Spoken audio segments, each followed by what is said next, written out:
Clearly that Mississippi should not have a comprehensive sex education program. Abstinence only is the only way to decrease the sexual activity. In Amanda's discussion, she said that there's no way to stop the increase in, there's no way to stop completely the sexual activity in teens. Well, there is if we discuss abstinence programs in schools.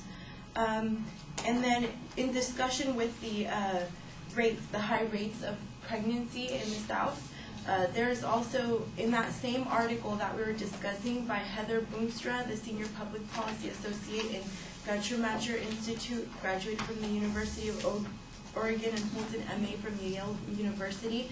Unplanned pregnancy is the highest among developed countries, and it clearly says, despite significant reductions in the U.S. teen pregnancy rate over the last decade or so, nearly 900 teenagers still become pregnant each year, and almost 4 in 5 of these pregnancies are unintended. Yes, there is a problem with pregnancy, but yes, it has declined. It has declined significantly, as it's stated in the article. The next point that Amanda had brought up was that comprehensive sex education will definitely stop the increase in pregnancies. We can't stop completely the sex activity in the South, but however, as we have discussed, the abstinence programs will definitely stop the sexual activity. If we increase comprehensive sex ed programs, students will be more likely to engage in sexual activity. In discussion on the argument presented on violence in relationships, if we go back to the 1AC and we discuss or the affirmative discuss in point B that comprehensive sex, in contention 1, subpoint C, that unplanned pregnancies lead to child abuse and abuse between parents.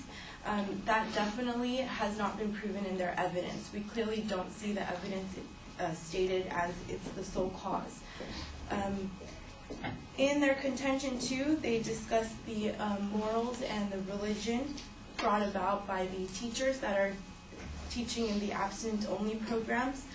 There has been no evidence supporting that teachers have been imposing their morals and their religion on the children in these abstinence-only programs.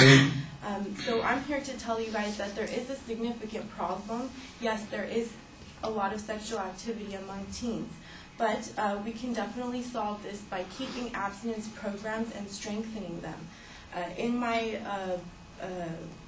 research, I also have found that abstinence-only sex education programs are preferred by students.